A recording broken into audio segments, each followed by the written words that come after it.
Nada más les recuerdo a todos que la parte que tiene que ver con sus datos y el análisis de sus datos y las gráficas de sus datos no se está grabando ni se está publicando porque entiendo perfectamente que algunos de estos van para artículos para publicarse en el futuro, entonces no las estamos grabando. Vamos a empezar a grabar la clase de aquí en adelante, ¿ok? Bueno, entonces, lo que vamos a ver hoy es análisis de series de tiempo en el dominio de tiempo. Y bueno, lo que hemos visto hasta ahorita es precisamente cómo se ven los datos de una función. Entonces, desde el punto de vista matemático, yo todavía sigo echada a perder de ser física especialista en mecánica cuántica, entonces a veces le saco ecuaciones y cosas feas. No se preocupen, la idea es que vean que todo esto está soportado por matemáticas atrás, y para los que les gustan las matemáticas, pues que se diviertan viendo las ecuaciones que hay atrás, ¿no? Entonces, bueno, decimos que tenemos una variable aleatoria o una variable que podemos escribir con una función, si siempre que tenemos un valor está asociado uno y solo uno en otro espacio diferente. Entonces, hablamos de que hay una función de probabilidad que nos va a decir cuál es la probabilidad de que yo tenga un valor dado después de un tiempo determinado. Por ejemplo, tengo una moneda y estoy lanzando una moneda al espacio. ¿Cuál es la probabilidad de que obtenga cara, dado que de que tengo 1000 observaciones del fenómeno? Si tengo 1000 observaciones del fenómeno y la moneda no está cargando, en principio tendría 500 veces que me sale cara, o aproximadamente eso. Entonces, la probabilidad de obtener cara sería aproximadamente de 1 medio. ¿Ok? Y bueno, la forma en que normalmente vemos esto simplemente es trazando el histograma de la señal, que es precisamente lo que hizo Vania en sus datos. También hay otro, Moisés también nos presentó la gráfica, perdón, esta no las presenté, las de Moisés, pero Moisés también tiene las gráficas y también trazó los histogramas de sus datos. Entonces, bueno, aquí tenemos que las funciones pueden seguir lo que se conoce como una distribución gaussiana o normal. ¿Qué es lo bonito de esta distribución? Que si ustedes tienen datos que son independientes, que son de variable independiente, o sea que un dato no tiene nada que ver con el dato siguiente, la distribución de todos esos datos a lo largo del tiempo se puede probar matemáticamente que sigue esta distribución normal. Entonces, en principio, cualquier distribución de variable aleatoria independiente sigue una distribución normal. ¿Qué es lo que pasa con los datos fisiológicos? Que los datos no son independientes, o sea, el latido de mi corazón en este instante depende fuertemente de dónde estuvo mi corazón latiendo en el instante anterior y cuánto latió en el instante previo. Tengo una parte de mi corazón está dominado por una respuesta autonómica, pero otra parte importante de mi ritmo cardíaco está dominado por una respuesta que tiene que ver con un marcapasos. Entonces tengo un marcapasos que va a determinar en cierto sentido la señal. Ese marcapasos hace que la variable que describe mis latidos cardíacos no sea una variable independiente, va a depender un latido del latido anterior, no es una variable independiente. Entonces, en primera instancia, yo no esperaría que sigan este tipo de distribuciones, no voy a ver distribuciones de tipo gaussiano. Pero yo sí lo que estoy midiendo, por ejemplo, es las estaturas de un grupo de la población, lo que voy a encontrar sí es en principio una distribución de variable aleatoria. Yo no espero, si mido la población en general, que el tamaño de una persona sea función del tamaño de otra persona. Son variables independientes. Entonces van a seguir una distribución de tipo gaussiano. ¿Qué es lo interesante de esta distribución de tipo gaussiano? Bueno, lo que ya habíamos dicho, que tiene un ancho muy claramente definido, casi el 78% de los datos están justamente contenidos en esta región, y si yo me voy a 2 desviaciones estándar de los datos, el 96% de los datos están ahí, o sea, las colas realmente representan muy poco de la distribución, alrededor del 4% de la distribución. o sea, es una distribución muy concentrada alrededor del promedio, es una distribución simétrica y es una distribución que se llama mesocúrtica. Precisamente esta es a la que le llamamos distribución mesocúrtica.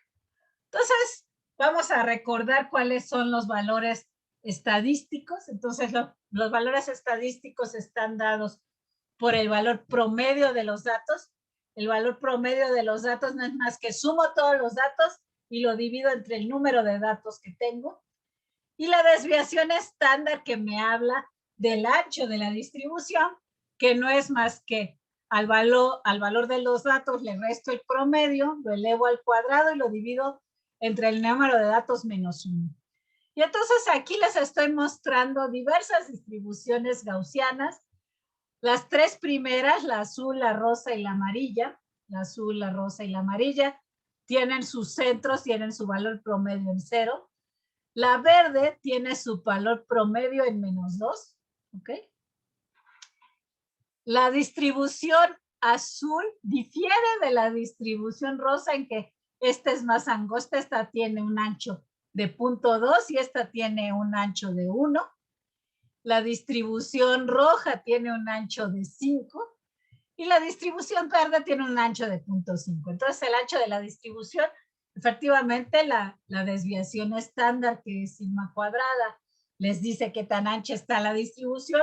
La raíz cuadrada de esto se conoce como la varianza de los datos. Las unidades de sigma cuadrada, fíjense, es el cuadrado de los datos, del valor al cuadrado.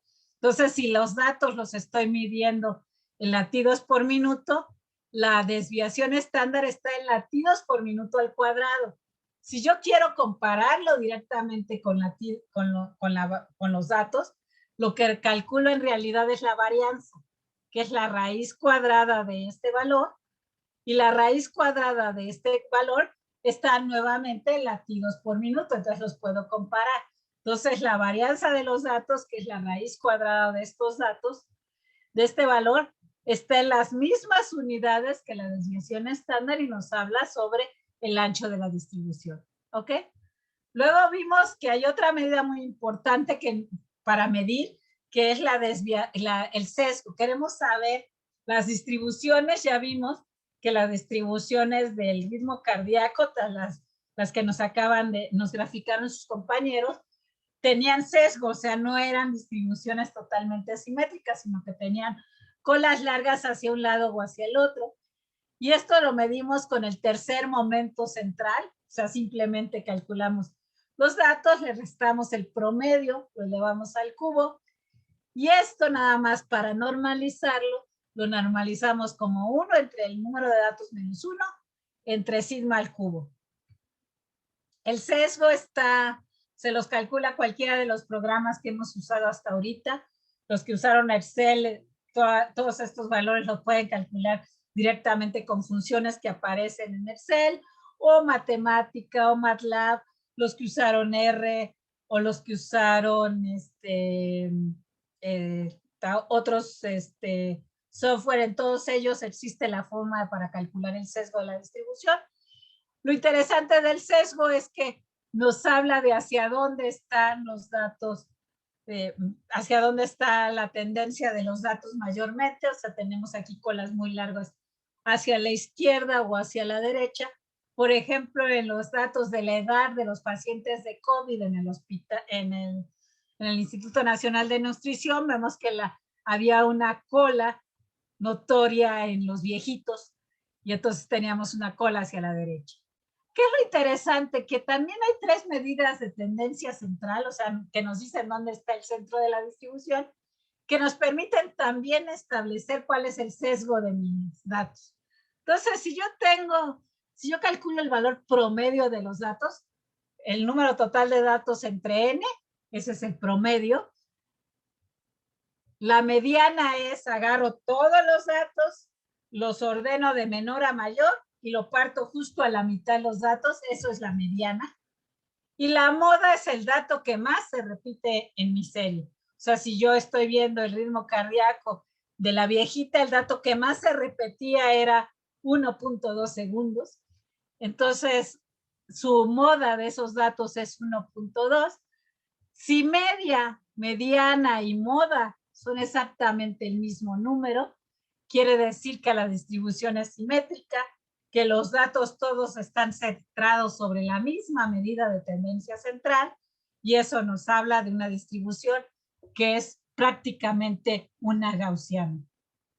Sesgo cero o media, moda y mediana iguales, quiere decir que la distribución es prácticamente de variable independiente y que es una distribución gaussiana. Si la media, la moda es más grande que la mediana y más grande que el promedio de los datos, quiere decir que tenemos una distribución sesgada a la izquierda, la simetría está rota en esta dirección, y si tenemos la moda menor que la mediana y menor que el promedio, también me habla de un sesgo positivo. Entonces pueden calcular el sesgo, ya sea como este tercer momento o como las medidas de tendencia central. Eso también es importante, estas medidas de tendencia central, o estas medidas de asimetría, si la distribución fuese casi una gaussiana, el error de la estimación del sesgo sería aproximadamente la raíz de 6 entre n. Entonces, si n es muy grande, entonces el error va a ser chiquito, pero si ustedes tienen muy pocos datos, van a tener un error grande en la estimación del sesgo. La kurtosis es otra medida. La kurtosis es una medida que nos habla directamente de la curvatura de nuestra distribución. Entonces, si tenemos una distribución muy picuda, decimos que la distribución es leptocúrtica, cuando tiene un valor mayor a 3, que sería el que correspondería a la kurtosis de una distribución mesocúrtica o una gaussiana, y platicúrtica o aplanada correspondería a una distribución en que tenemos una kurtosis negativa. El error en la estimación de la kurtosis es mayor todavía, es 24 entre n la raíz cuadrada de eso.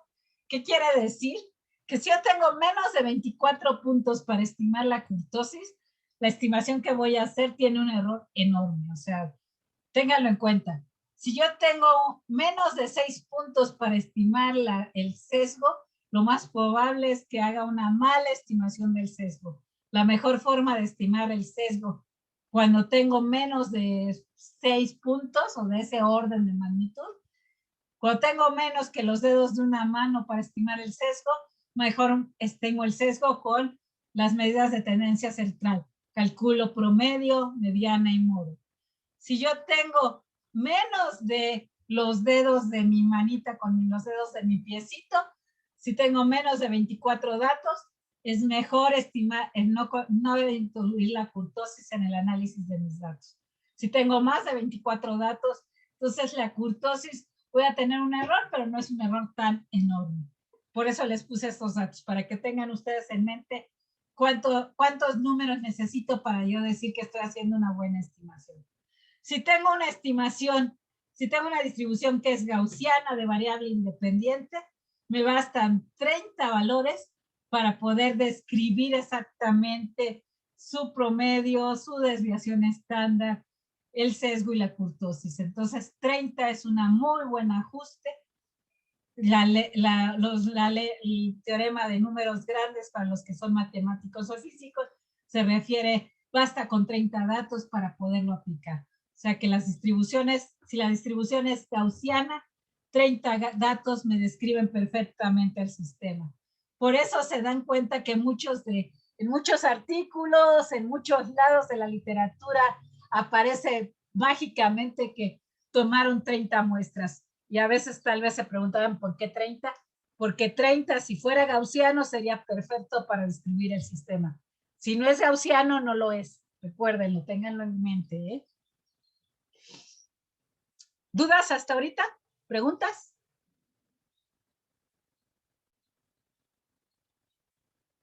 ¿Dudas? ¿Preguntas? ¿Vamos bien con toda la parte de estadística? Ok. Sí, doctora.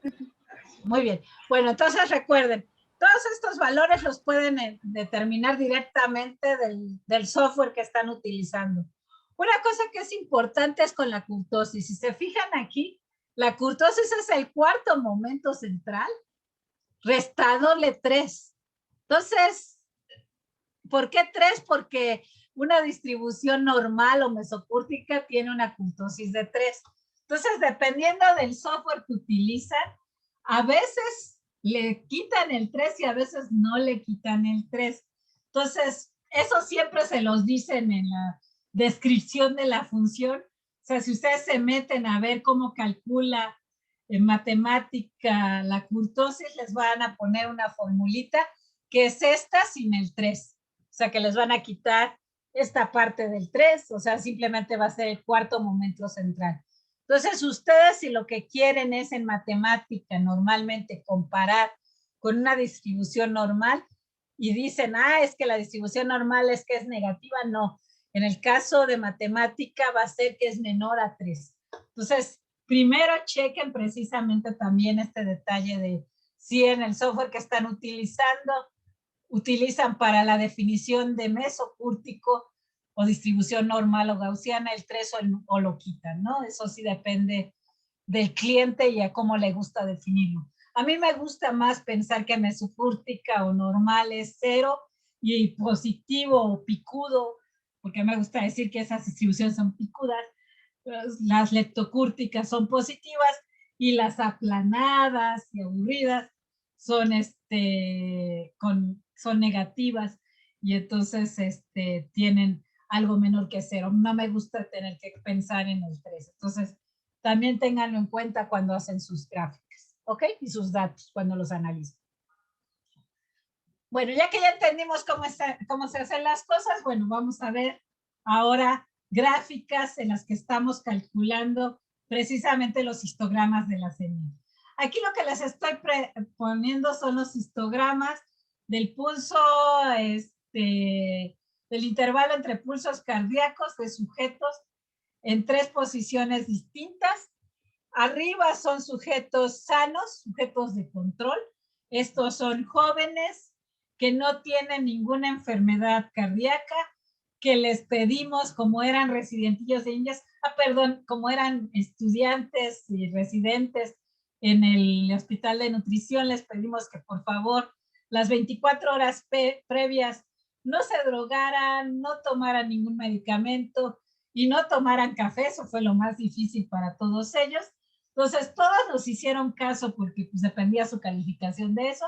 No, porque eran buenos sujetos, perdón. Y entonces nuestros controles son realmente controles, son sujetos sanos, que no están tomando ningún medicamento que les pueda alterar el ritmo cardíaco, que no están tomando café y que en principio ya les hicieron un estudio previo de su electrocardiograma y se dieron cuenta que su electrocardiograma en un estudio normal de 1 minuto se veía de una persona totalmente sana.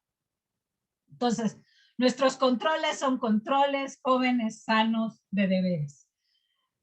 Luego los de en medio, los datos que tenemos en el renglón en medio son pacientes recientemente diagnosticados de diabetes mellitus.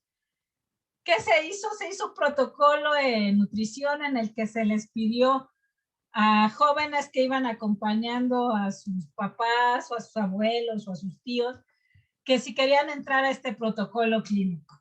Y entonces eran pacientes que sus padres, sus abuelos, sus hermanos, familiares muy cercanos, línea directa, tenían diabetes ya diagnosticada, pero ellos no eran diabéticos o no se sabían diabéticos. Entonces les pedimos que se hicieran pruebas de tolerancia a la glucosa y se les repitió el análisis cada 6 meses. Y entonces en este grupo de sujetos, inicialmente teníamos 50 y al final nos quedamos solamente con 31 sujetos que después de 1 año, a lo más, dieron positivo en diabetes. O sea, sí nos dieron diabetes, se volvieron diabéticos en 1 año, pero en el estudio previo no eran diabéticos. Entonces, en ese sentido podemos garantizar que estos sujetos de diagnóstico reciente de diabetes mellitus realmente eran diabéticos recientes, no habían estado enfermos previamente. Y hasta abajo estamos viendo la línea de pacientes que tienen 10 años o más de tener diabetes mellitus diagnosticada, que están bajo tratamiento clínico en nutrición y que han tenido 10 años o más con la enfermedad. Entonces, lo que estamos tratando de ver es si había diferencias en el ritmo cardíaco y en la presión arterial, lo vamos a ver en un momento, de estos sujetos ante 3 maniobras diferentes. Los teníamos primero les pusimos un aparato que se llama Portapress, que nos permite medir simultáneamente ritmo cardíaco y presión arterial. En realidad lo que mide es el pulso de presión en el dedo, es un dedal, y entonces está midiendo este pulso de presión como función del tiempo, y a partir del análisis del pulso de presión del sujeto podemos determinar tanto su presión arterial sistólica, su presión arterial diastólica, como el pulso cardíaco del sujeto. Y entonces aquí es lo que tenemos como IBI es precisamente este pulso cardíaco de los sujetos. Y aquí lo que están ustedes viendo son los histogramas de todos los sujetos superpuestos. En cada grupo tenemos 30 sujetos y estamos superponiendo el número de sujetos. Todos son aproximadamente 15 mujeres y 15 hombres. Por desgracia, los del último grupo incluye viejitos. Los del grupo de en medio son jóvenes, igual que en el grupo de control. El grupo de hasta abajo primordialmente son personas mayores de 50 años, porque como les dije, son personas que ya tienen más de 10 años con diabetes mellitus tipo 2. Entonces, por eso hay un sesgo en la población de que son viejitos. ¿Por qué no los estoy comparando con un grupo de control de jóvenes viejos? Porque siempre me hacían la broma en nutrición de que cuando nosotros les enviábamos sujetos que considerábamos viejitos, jóvenes, sanos, porque acababan de salir de correr el maratón de la Ciudad de México, llegaban a nutrición y salían de nutrición con una bolsita de medicinas. Entonces, nunca pasaron, o sea, hemos tenido solo 2 sujetos han pasado la prueba del doctor Estañol de ser considerados sujetos sanos y tienen más de 50 años. Todos estamos enfermos, por desgracia. Población mexicana de edad, ya todos están con alguna comorbilidad, entonces no las pudimos incluir en este estudio. Entonces, sí hay un sesgo, pero este sesgo es del grupo de edad de esa población, pero es el sesgo natural que ocurre porque no hay viejos sanos y porque no hay tantos jóvenes enfermos de diabetes tipo 2. Bueno, ya viendo los histogramas, ahora sí, tenemos 3 diferentes maniobras. La primera maniobra es clinostatismo, están acostados en la cama durante 5 minutos, les ponemos el aparato, los acostamos y les decimos que se estén tranquilitos, sin pensar en nada durante 5 minutos. Algunos de los sujetos se quieren dormir, pues entonces les hacemos cosquillas para que no se duerman. Y 5 minutos después de la adecuación, les medimos su ritmo cardíaco y su presión arterial. Esta es la maniobra de clinostatismo en reposo. Luego les pedimos que se sentaran y respiraran rítmicamente, que es esta última columna. La respiración rítmica se las hacemos a 0.1 Hz, porque ya se sabe que los seres humanos tenemos una respuesta de resonancia inducida por ondas de Mayer justamente a 0.1 Hz. Entonces, el ritmo cardíaco y el ritmo respiratorio se acoplan justamente cuando estamos respirando a 0.1 Hz. Entonces, esta respiración que no es natural, inclusive a muchas personas nos cuesta trabajo respirar a 0.1 Hz. Cabe señalar que muchos de los viejitos con diabetes avanzada no pudieron mantener los 5 minutos de respiración rítmica pero bueno, tratamos de que todos lo mantuvieran. Entonces, esta es la maniobra cuando está, en este caso fue sentados, respirando rítmicamente, y finalmente les pedimos que se paran y los tenemos, bueno, primero un periodo de 5 minutos para que se adecuen a estar parados y además su ritmo cardíaco y su presión arterial ya se estabilicen, y entonces son estos datos que les estoy presentando aquí, que les llamé ortostatismo. De las gráficas, ¿qué me pueden decir rápidamente? Si yo comparo cualquiera de las maniobras, conforme envejece, conforme la persona tiene más diabetes, ¿qué le pasa? ¿Quién me dice?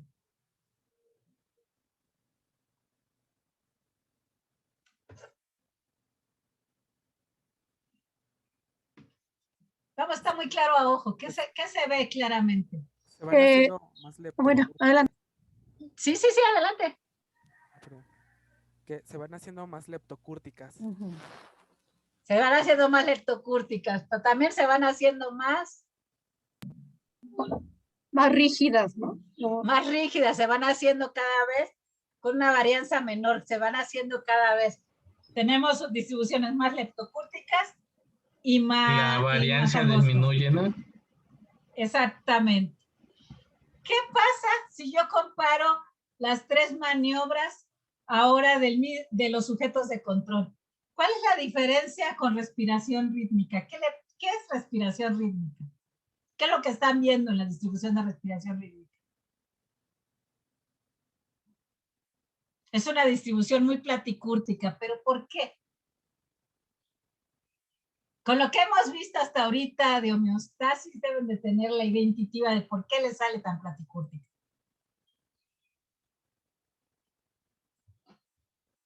Comparen este renglón, comparen este de aquí, comparen este de aquí. Las 3 se ve lo mismo. La distribución se aplana en respiración rítmica. Ahí hay un acoplamiento cardiorrespiratorio y hay 2 variables, ¿no? Que están inversas, que es la respiratoria y los pulsos. Aquí nada más estoy viendo una. ¿Qué es lo que le está pasando a la respiración rítmica? Al ritmo cardíaco ante respiración rítmica. ¿Qué distribución estoy viendo? Estoy viendo una distribución que ahora se va a volver muy periódica. Entonces, cuando tengo una distribución que es muy periódica y yo calculo el histograma de una función seno o coseno, ¿qué obtengo? ¿Cómo se ve el histograma de una función sinusoidal?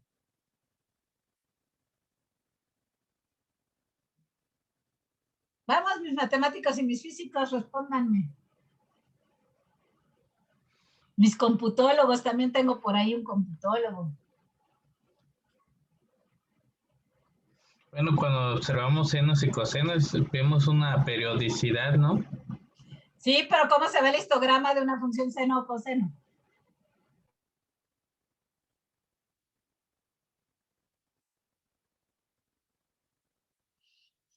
Veo una periodicidad.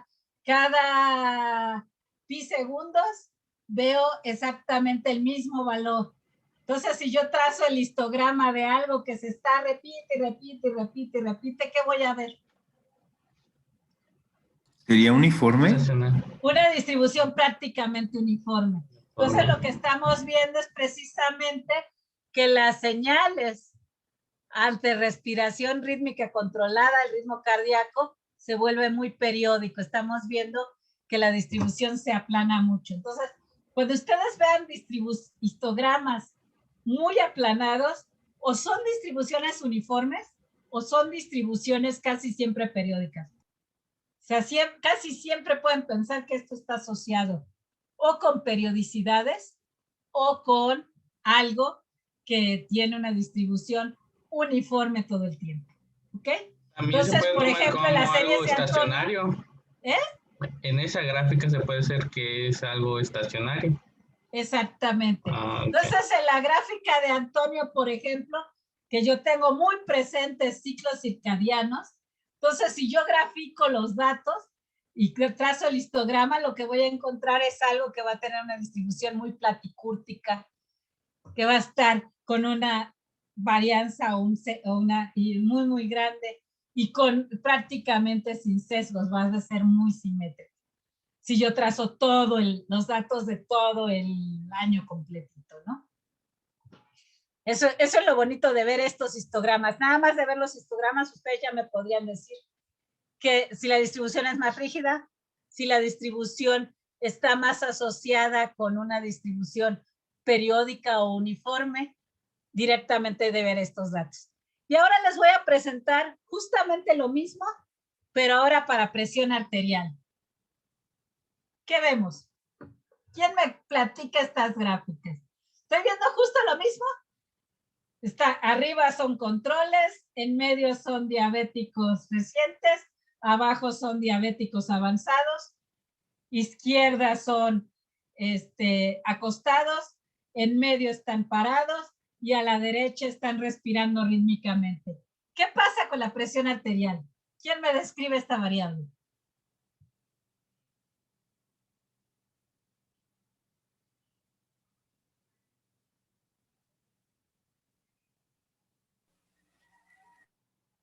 Adelante, Nelcy. Pues parece ser más platicúrtica en los tres grupos. Y... ¿A la hora de enfermar? Ay, perdón. Ajá. Ajá. Y sí, de hecho, cuando tienen la diabetes parece ser aún más platicúrtica. Y, ¿platicúrtica o más gaussiana, más mesocúrtica? Sí, más gaussiana, sí, tiene razón. Si no, no se vuelve platicúrtica, se vuelve más gaussiana. Sí, más gaussiana, entonces, ajá. Y la distribución, pues, se hace más ancha, ¿no? La desviación, perdón. Ajá. Sí. Y comparado con el ritmo cardíaco de los mismos sujetos, ¿qué me podrían decir? Este es ritmo cardíaco y esta expresión.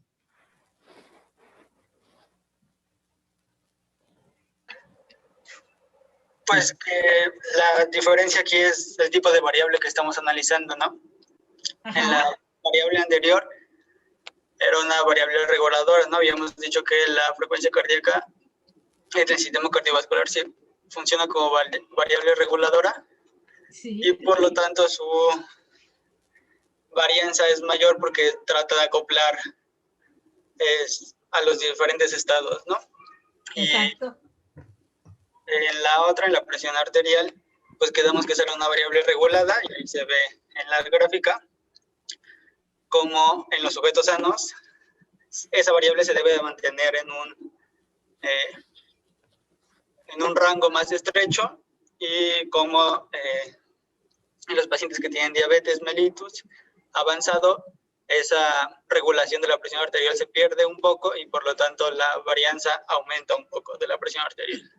Exactamente. Entonces lo que le pasa al ritmo cardíaco es que cuando envejece, la variable se vuelve, el ritmo cardíaco se vuelve más rígido a la hora de enfermar. O sea, ante la diabetes, el ritmo cardíaco se está volviendo mucho más rígido, una variable mucho más rígida que lo que le pasa a la presión arterial. La presión arterial lo que le pasa es que se va en la dirección opuesta. Se vuelve mucho más variable que lo que era antes.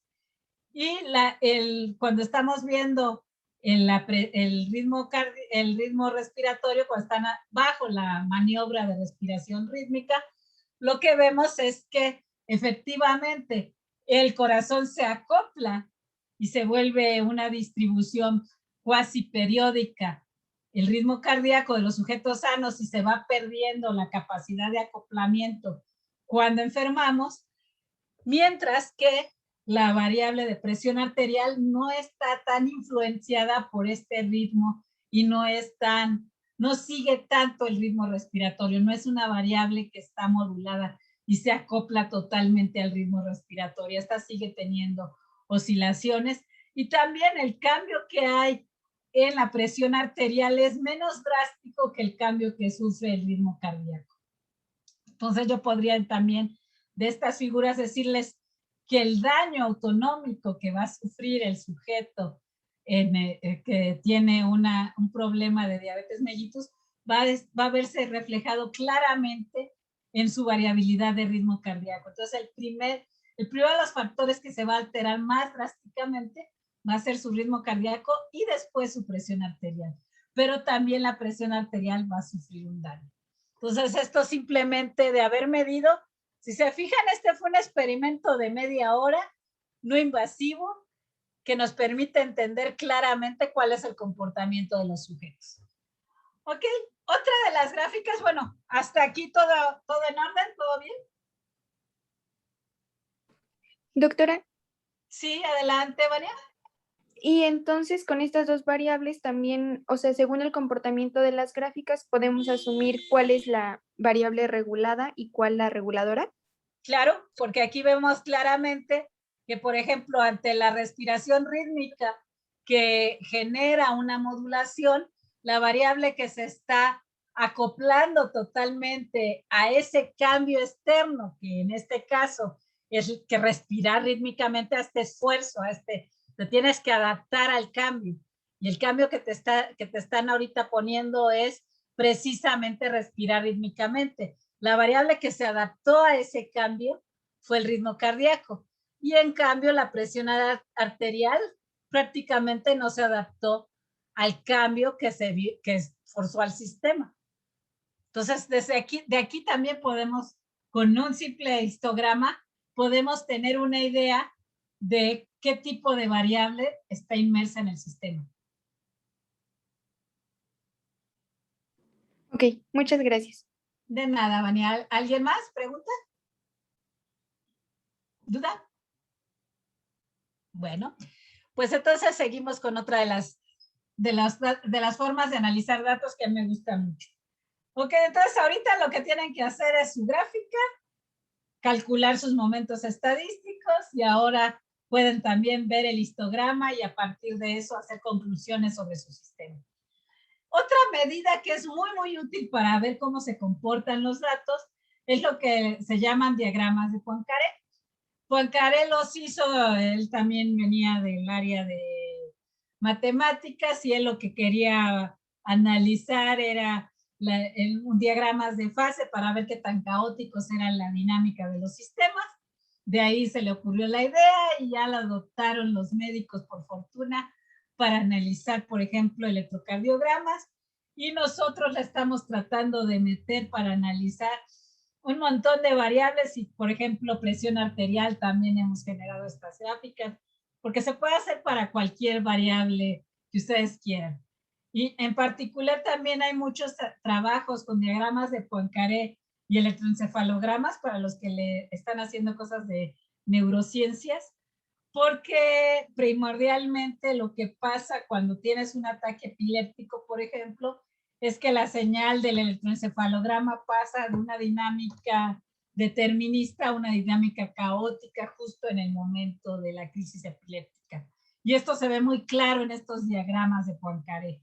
Entonces, una de las cosas que va a ser muy interesante es que Mateo nos enseñe justo el diagrama de Poincaré en la fase del ataque epiléptico y van a ver cómo cambia drásticamente el comportamiento y ahí vamos a ver justo lo que es un diagrama de Poincaré de algo caótico. Bueno, antes como los trazo muy fácil, en un eje ponen los datos y en el eje Y ponen los datos simplemente recorridos un punto. Entonces aquí son los datos que los recorrí de RR un punto. En realidad es un punto contra el anterior. Esta es la gráfica que estoy poniendo aquí. Cada punto corresponde al RR de dicho punto graficado contra el punto anterior. Y bueno, aquí lo que están viendo, muchos programas les permiten trazar estas elipses de Poincaré. Si no, ahorita nada más lo único que me basta con que grafiquen los datos y tracen la línea a 45 grados, con eso es más que suficiente. Pero aquellos que en Origin, en matemática, en MATLAB y en Y también en Python es con NumPy, es lo que tienen que llamar para poderlo hacer. Esta elipse que están viendo aquí, lo que les está trazando es el 95% de los datos están contenidos dentro de la elipse. Entonces, esta elipse es la que contiene el 95% de los valores. Este eje mayor se le llama SD2, este eje menor se le llama SD1. Y bueno, ustedes me podrán decir rápidamente qué pasa si todos los datos, si un valor se parece mucho al dato anterior, si estoy trazando un reloj suizo. ¿Dónde estarían los datos de un reloj suizo?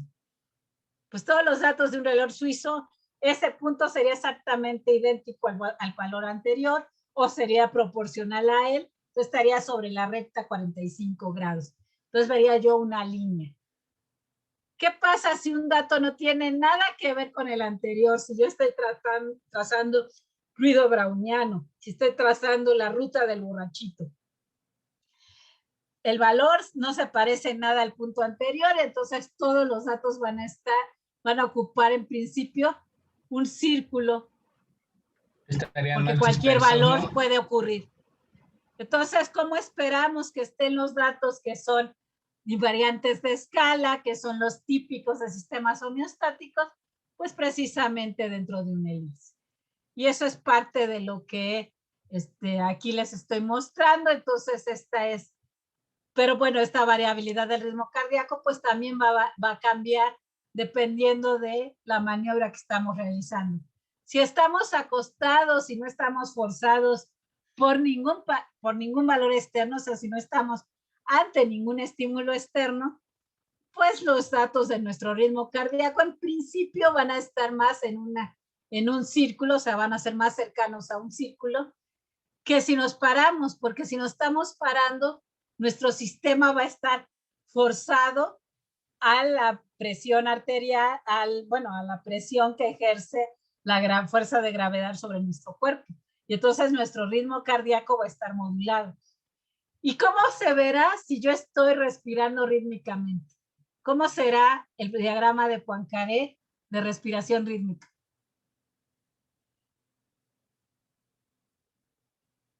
¿Una línea, un círculo o una elipse bonita?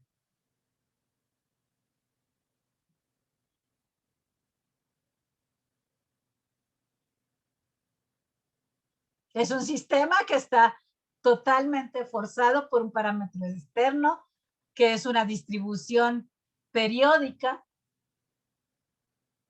Es decir, el valor de un dato es muy parecido al valor de una línea, ¿no? Va a ser prácticamente, sería una línea si fuera el mismo número todo el tiempo, pero no es el mismo número todo el tiempo, sino que es una función que es sinusoidal, que se está repitiendo en el tiempo. Entonces es prácticamente una línea, pero en realidad es una elipse muy, muy angosta. ¿Ok? Entonces, bueno, obviamente, si yo lo que estoy trazando es el ritmo cardíaco, miren, ahora aquí me vi justo como ustedes. Lo que pasa es que aquí no puse qué es cada cosa, y la razón por la que no puse qué es cada cosa es porque la gráfica me quedó grande los ejes. Perdón, ¿eh? Este eje es el ritmo cardíaco en el punto I+1 y este es el eje del ritmo cardíaco. O sea, estos son diagramas de Poincaré.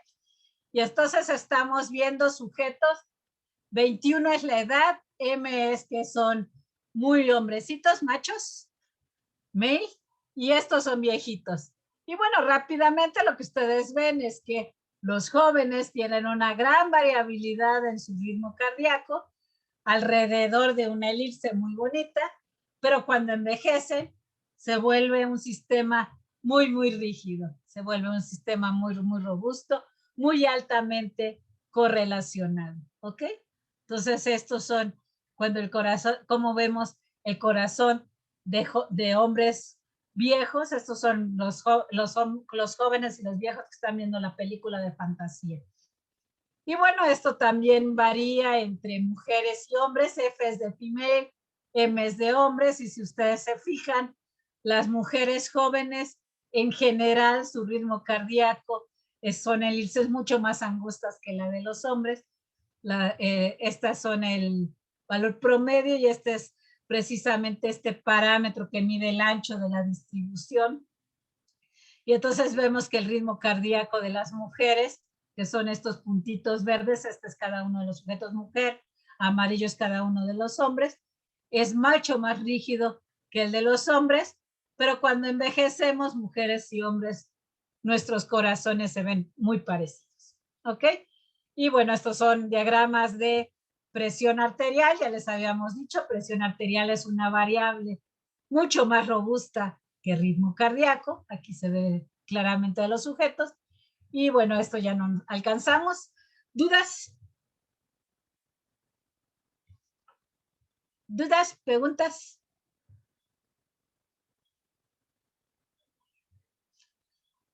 Bueno, entonces hoy lo que vimos fue... Yo sí tengo una duda, doctora. Sí, claro, adelante, Oliver. En los diagramas de Poincaré mencionó que, que los puntos que están dentro de la elipse son pues, el 95%, ¿no? Sí. Y entonces, si hay, si al graficar algún sistema, o sea, muy poquitos puntos, o sea, se ven poquitos puntos dentro de la elipse y muchos como fuera, o sea, ¿eso tiene sentido? O sea,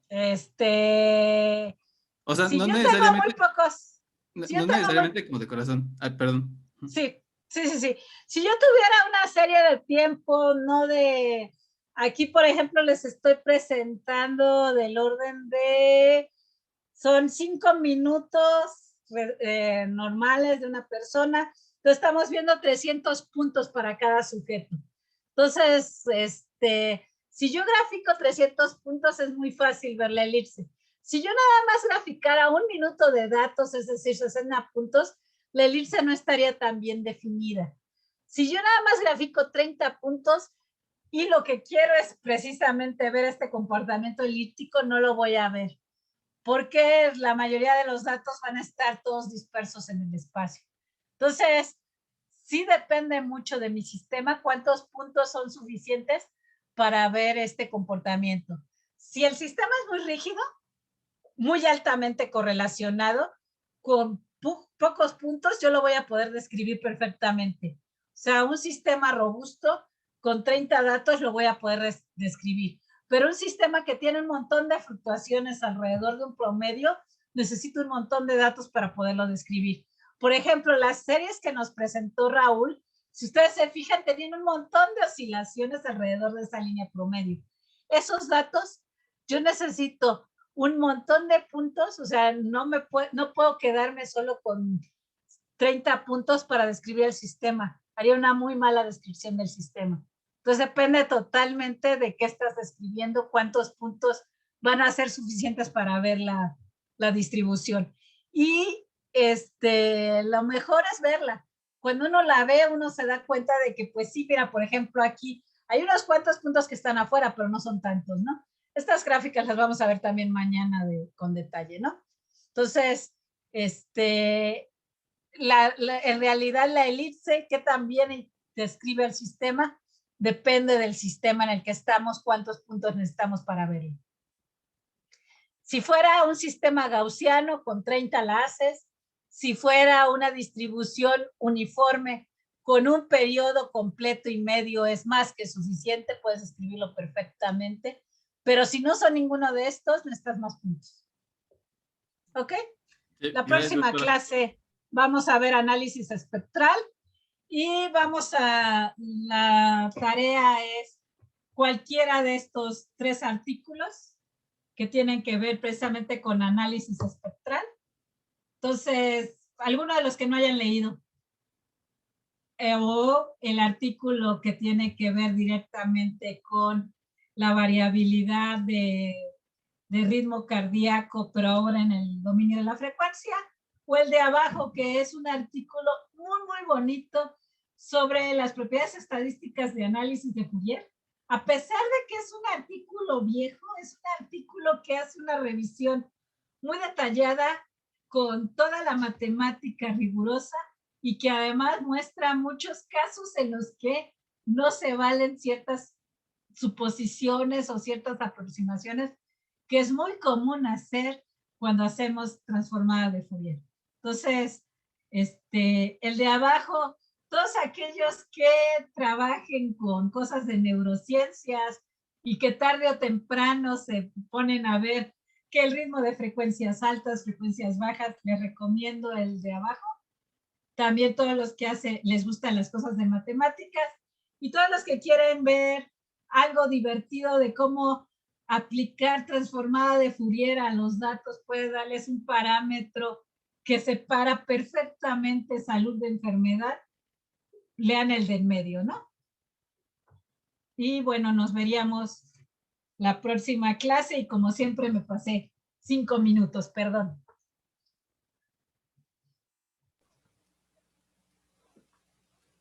Nos vemos la próxima clase.